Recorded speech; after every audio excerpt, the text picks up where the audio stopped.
Breakfast with Bob.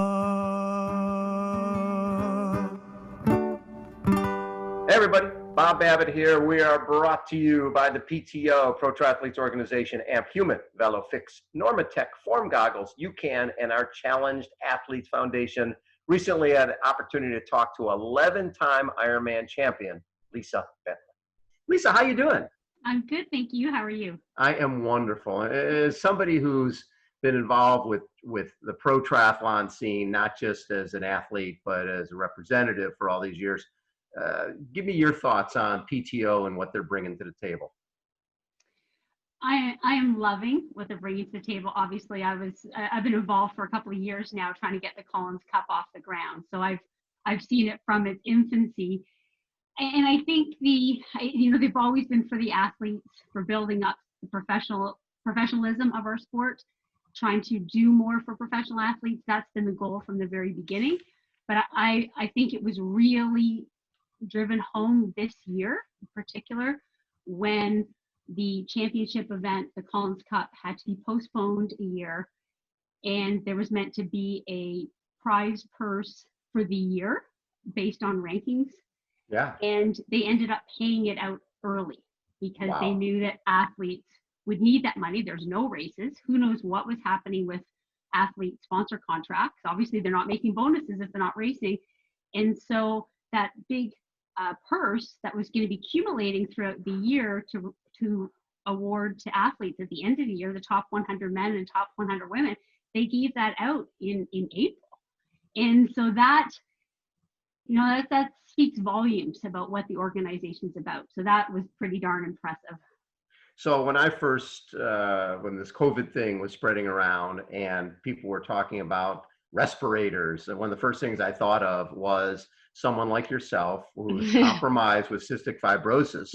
Obviously, pretty scary times for somebody who's compromised anyways to potentially have this disease make things even worse. Mm-hmm.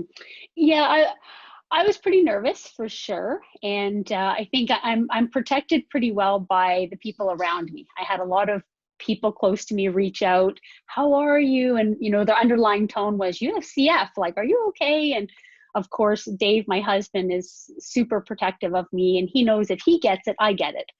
And so it's not just about keeping me healthy; it's about keeping us, our family, healthy. So yeah, we were pretty nervous, and everybody with knowledge was quite concerned that I stay at home, and that's really what I've done, aside from walking dogs. And so I've been, heeding the warnings, and I'll continue to do that really. But I never told anyone. Like, of course, I believe I'll be fine. Sure. But I remember back in July 2009, which is a long time ago now. I remember I got the flu in July, and the downward spiral of getting the flu in July was that I was on intravenous antibiotics for 5 weeks, 6 months later. So I just kept declining. My lung function went down to 55% because Wow. I just, I got the flu and it just kept downward spiral. And it was never blamed on the flu, but that's the only trigger I could see. It was, just almost like it let the dirt into the body and then it just festered. So yeah, it was, anyway. So I know it would be challenging, but the good news is that around the world, 40 people with CF have tested positive for COVID-19, Yeah. and none have died. So Whew. I'm happy about that. How far into your career, or when were you diagnosed with CF? I was diagnosed when I was 20, which is pretty Okay. old because, back in 1980, the median age of survival was 12. So Really? so I was diagnosed at 20. But ironically, when I was a kid, I was always sick. And I remember the pharmacist calling my mom once when she was renewing a prescription for me.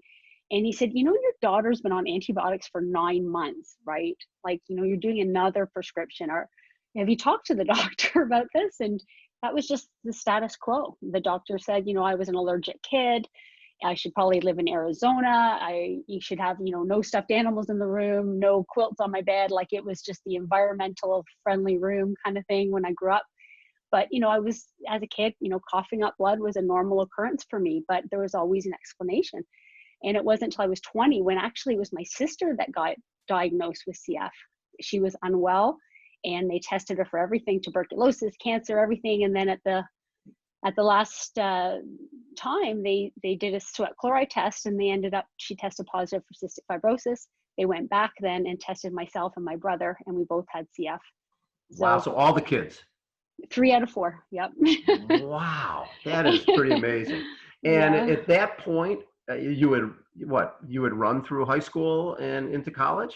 Yeah, I was running and I was at university, so feeling pretty indestructible, as you do when you're 20 and living away from home.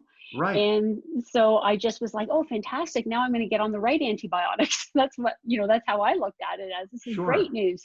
And so, I just continued to study and run and took up triathlon. And I guess the next time it really became quite obvious was in 95 when I qualified for the Pan American Games. And I was quite sick right before leaving for Mar del Plata, 1995. And I remember I couldn't run around the track without coughing. And so my CF doctors put me on antibiotics and inhalers. And, that sort of began where I am now. So now I'm on a constant flow of inhalers to get me healthy, keep me healthy. And that hasn't stopped at this stage. But I still did the Pan American Games. So during the peak of your career, what do you think your lung function was, percentage-wise? When I was racing and I was healthy, so not sick, Yeah. it was 95, 100. Like there was no Okay. question I was at good capacity. It was when I got sick that it would plummet down to the 70s. Gotcha. And so it would take usually about 6 weeks to get over an infection and a lot of, pretty big antibiotics. But the key is that I always got better. And so it would, I'd have these fluctuations. But when I was healthy and running at full steam, I was at 100%. It wasn't until really 2009 when I got really unwell, like I said, with the flu, and it just kept going down. And that was sort of the last year of my professional career. And I remember my last race, I had planned to be Subaru Ironman 70.3 Muskoka. And my lung function for that race was about 71%. Which again sounds amazing, sounds good, average student, but 50% is one lung. So 71% isn't great Yeah. as a professional athlete. Right. Yeah. And the doctor said, you can race, you're not going to hurt yourself, but your lungs aren't working very well right now. And we really need to start thinking about putting you on some more, bigger anti-inflammatories, some more strict medication. And I said, okay, just one more race. And then I promise I'll take whatever medicine you want. And I did that Muskoka, and, I was way further back, and, so many people were so worried, but I just, I always raced by effort. I never was looking at wattage or time. I just raced. And so it felt like any other race to me, except I couldn't breathe. And I was, a bit sick on the run. I started coughing up blood, so I had to kind of shut it down, but I finished the race. And that was my last race of my professional career. And then from there on, I was on, as many antibiotics and treatment cycles that I could to try to beat it. And so that was September. And I went from 72% in September to 55% in January. And that was sort of the last straw. And the doctor said, that's it. You have to go into the hospital and get on intravenous. And that went on for 5 weeks. So, oh my God. Yeah. And it only at that time came back up to 70% after 5 weeks on IV. But, it just took time, and probably 2 years later, it was back at 85%. And, so I've got a different baseline now. And ironically, the doctors say now that you're not racing at a high level, your probably lung function won't be as good as it used to be, because sport kept you really healthy. So that's why I kept going to Boston, to try to prove them wrong and say, no, I'm going to keep those lungs healthy. Exactly. Well, that's where we'd always connect. Boston Marathon. You'd be out there. So with, your first Ironman win in New Zealand was year 2000, and that was the Olympic year. Had you tried that whole Olympic cycle to think, hey, it's the Olympics, first ever Olympics is going to be in Sydney in 2000. I want to be there representing Canada. So badly. I so badly wanted to be there. So it was really in 96 that I started to think Olympics. So 95 was the Pan Am Games, and I went to the Pan Am Games. So that was sort of the first Olympic theme for Right. triathlon. Yeah. So I went to and that was draft legal too. So that was not my wheelhouse. I was, the runner turned cyclist, Right. and swimming was the last thing on my mind. So 1995, I went to the Pan American Games. So then I actually hired a swim coach to really help me with my swimming, since I knew that was where it was at. Yeah. And at our national championships that year, I went from being on the Pan American Games team for Canada to not even in the top 10 at a draft legal national championships, because I just didn't have the skill set to swim with the leaders. Right. So I did hire a swim coach, and I got better. And I started, I think originally I was a 24-minute 1,500-meter swimmer. That was status quo when I started the sport. Then I got to 21-minute 1,500-meter swimmer. And, in the old days, that was really good. Except now there was the Katie Zafaras of the world that were swimming 17. Yeah. So I could never get there where the true swimmer was. Right. So I did try to get my swim where it needed to be, but I just couldn't get out in that, the lead pack or even a good chase pack. So it looked like my skill set was more geared to the long stuff. And I was so happy when I was out running for 2 hours and biking for 4, 5, 6 hours. So I tried my first long distance race. It was 1996, I think, 1996 Strongman Japan. Oh yeah. And I didn't have a clue. Like, my longest bike was 3 hours. My longest run was, 2 hours. And that was a 3K swim, 150K bike, and a marathon. Yeah. And I was so undertrained for it. But, I had this anaerobic component of my skill set as a short course athlete. And so it was so easy. It felt amazing. And I ended up winning the race at my first time at the long distance. And I was just so happy. And it was, I said, this is what I love, like a day-long event where I get to problem solve and think and play and do sport. And that's sort of the transition. Yeah, and it's all about your skill. It's not so much sitting in on the bike, and it's not strategy as much as just going for it. Also, what's great about strongman, how often do you get to finish running around a track with a couple of guys dressed as bushes, right? That's one of the coolest finish lines ever. It was amazing. And I remember I said my goal for the race is to get that wreath of flowers on my head. Yeah. It was so amazing. And anyway, I got the wreath of flowers, and then someone said, everybody gets a wreath of flowers.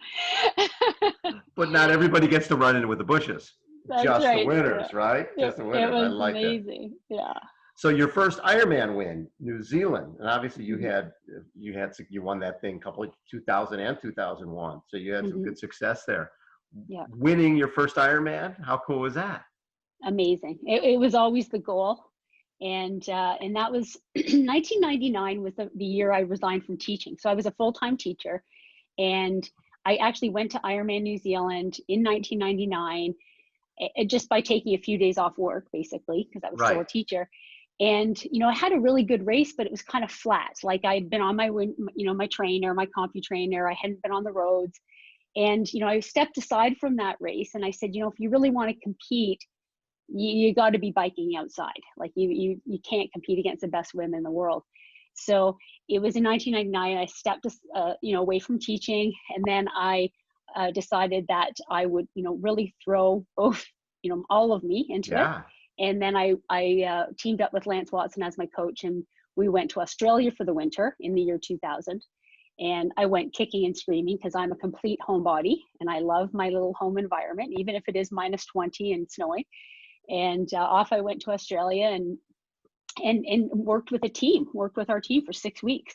And I remember training day in and day out with the team, and I'd never been in that atmosphere. And I just kind of said, this is how you win. Yes. I might not win, but I've done everything to win.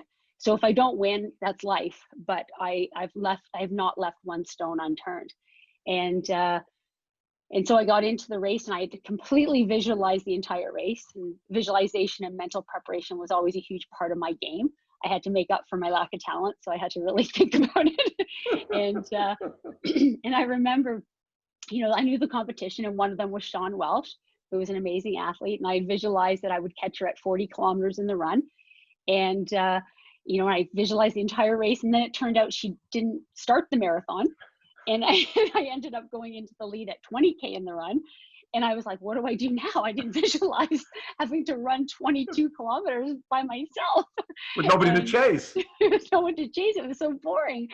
And so anyways, it was pretty incredible to cross that finish line first. And the other side of that story is, at the time I didn't know it, but Dave Cracknell, my husband, who I didn't even know at the time, handed me the Canadian flag when I crossed the finish line. And I didn't know him, he didn't know me, but he knew it was a Canadian crossing the finish line. He lived in New Zealand as a permanent resident, and he handed me that flag, and it was on ESPN and cover of a magazine, and that was the flag that he handed me. We never met, not for a couple of years after that. But Really? yeah. So when did you guys reconnect and realize he was the one who handed you the flag? 2002. So 2 years later, he was from a town close to where I lived, and he moved back to Canada. And for some reason, someone gave me his bike box to give back to him. I'm like, okay, well, sure. When he pops over, I'll give him his bike box. And, he said, oh, I was the guy that handed you the flag. It's like, really? Well, thanks for the flag. I'll marry you. Yeah, that's right.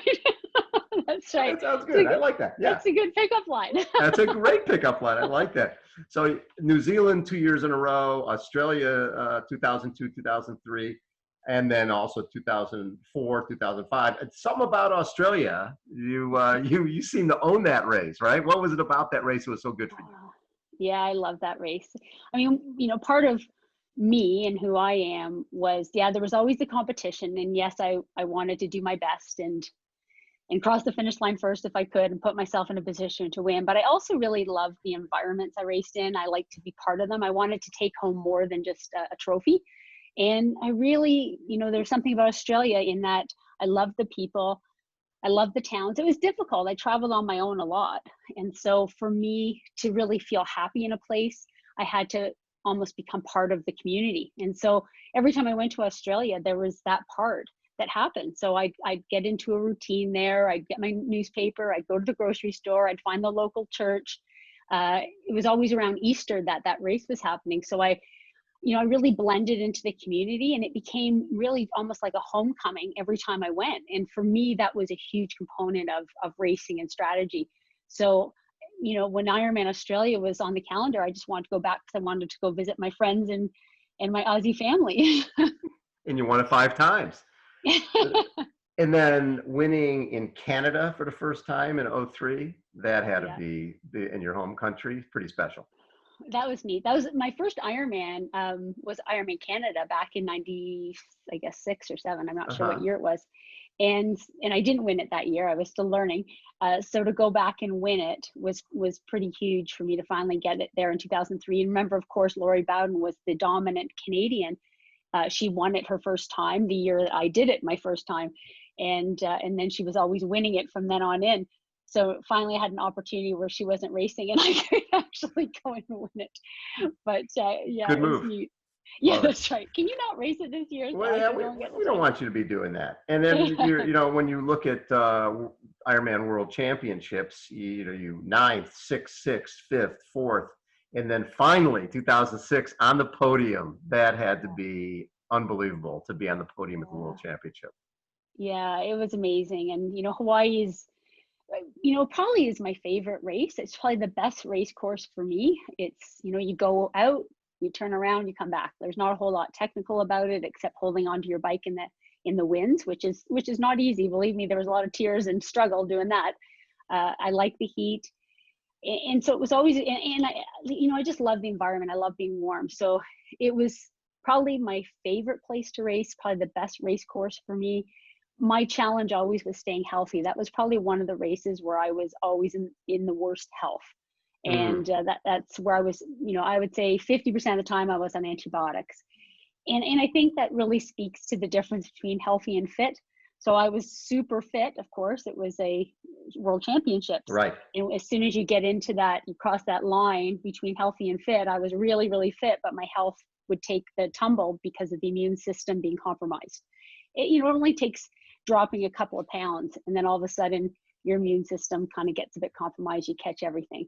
So I was often quite sick when I was racing. There was one time in 2004 where I was really, really sick, and I was able to mentally get on top of it and have a really great performance and come in fourth. Yeah. I'd say that was the race of my life because I was so unbelievably sick. But there was lots of years I couldn't turn it around from being sick, and it ended up that, you know, I would have a subpar performance. But it would have been neat to race it 100% healthy. And I don't know if I ever did, or ever figured out, you know, the sodium thing, which, I mean, that's how you get diagnosed with CF, is you sweat out more sodium than anybody else. Yeah. So to take in enough sodium causes a whole bunch of other issues, you know, with your stomach and your systems. So, you know, getting that balance right was really, really difficult. And the best I did at it was 2006 when I came in third, for sure. Now, for most of your career, did you hide the fact that you had cystic fibrosis?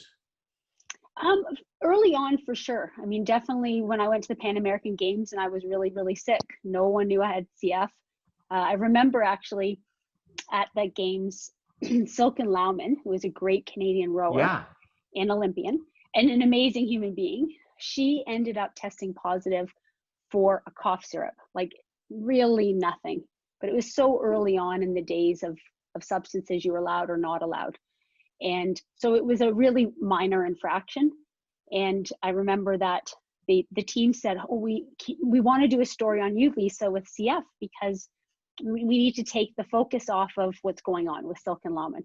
Right. And I said, well, we just can't. I said, I can't tell the world about CF because it doesn't just involve me. It involves my sister and my brother. This is a family thing. So I'm intruding on their personal lives by talking about my story. And, you know, in the back of my head, I just always felt that if I started talking about CF, then that was going to be the focus. And that from then on, if I didn't have a great race, it would be that asterisk, you know, oh, Lisa had, you know, a chest infection, or, well, Lisa's a pretty good athlete, but she has CF. And I just didn't want it to be that way. And so I wanted to sort of make my mark almost as an athlete. And then the CF could come into play after that, so that, you know, no one was going to feel sorry for me. No one was going to put me in the special category. I was just going to be Lisa racing. And it's like, oh, wow, she has CF. And at that stage, I felt like I could actually do something with it, which ultimately meant giving hope to families with CF. And once I felt like I could fulfill that role properly, that's when it became a bit more public. So when you look at what you're dealing with, the fact that you had about a 20-year career doing triathlon, your book, you looked at yourself as a no talent high school runner, right? The unlikely champion. When you look back at those days to say, oh, eventually I'm going to have a 20-year career. I'm going to win 11 Ironman titles. I'm going to be third at the world champ. Would you have ever thought of yourself as a professional athlete and a successful professional athlete? Never, not once. And even now, I'm so grateful for my career. And like I lived my career. I just didn't go and race. Like I really lived it. And, you know, there was curveballs and there were difficulties, and there's a lot of stories through the years. It wasn't just, you know, a checklist of wins and losses or podiums, etc. Right. But I mean, it's like I'm being completely honest. When my track coach said I wasn't talented, I said, I love being an athlete. And he said, you're not an athlete. You're active, but you're certainly not an athlete. And, you know, going to see a doctor about my flat feet when I was a kid, and him saying, you're never going to run. Like, these feet are terrible. And, you know, we went and got orthotics. That's what we did. And I'm still dealing with my flat feet even now. You know, I go see, you know, doctors, and they're like, I can't believe you ever ran with these feet. You're like, your feet are terrible. And so it was, you know, I guess now I look back and I think, wow, you know, what a blessing. But, you know, even when I was in my career, I really thought about, there's a reason for everything. And like I was brought up with a huge faith, and I just really believed that this was sort of the path I was given, and I didn't know the reason for it. But I thought, well, you know, you've been given your flat feet, you know, got a little bit of talent, you got cystic fibrosis. There's a reason you're going in these races, and it might not be to win. It might just be to be. And so it took a lot of that pressure off, and I could just go race, because no matter how the race ended up, it was a miracle I was there. Right. And racing the best women in the world. I mean, how many people get to say that they got to race the best women in the world? And I'm so lucky that I did. Well, and look at the era with Lori Bowden and with Heather Fure and yourself. You know, Canadian women were some of the very best in the world, especially at long distance. Absolutely. I mean, we battled each other, but we totally respected each other. And I mean, Lori was an amazing athlete, Heather, and people, like amazing people. And Paula was so dominant, and Melissa Spooner, who's a name you don't hear much anymore. You know, all those women and we were all learning. Like, we didn't know anything. We just trained. I mean, you can remember the days where people did the Hawaii Ironman the week before the Hawaii Ironman just to practice, you know. And nowadays you'd never do that. You know, you've got your Normatec boots on, and you're measuring out your food and counting your electrolytes. Like, back then you were just like, oh, I'm in Hawaii, I think I'll get a suntan and I'll go ride the course. Right? Like, that was just different. I love it. Okay, we're going to move into this is rapid fire. Quick answers. Toughest moment. Not being able to finish 2005 Ironman Hawaii because I had a burst appendix. Oh my God. Happiest memory. Coming in third at the Ironman World Championships. What made you a champion? My mind and my heart. Hardest training session. 5 hours on the CompuTrainer with 3 hours at 200 watts sustained, then get off the bike and run 2 hours. And this was done in like January or February, and it was about -15 out. You are a crazy woman. I love that. It's great. Oh my God. Hey, Lisa, thanks so much for taking time to chat with us. Always an honor to get to chat with you. Oh, my pleasure. Thank you.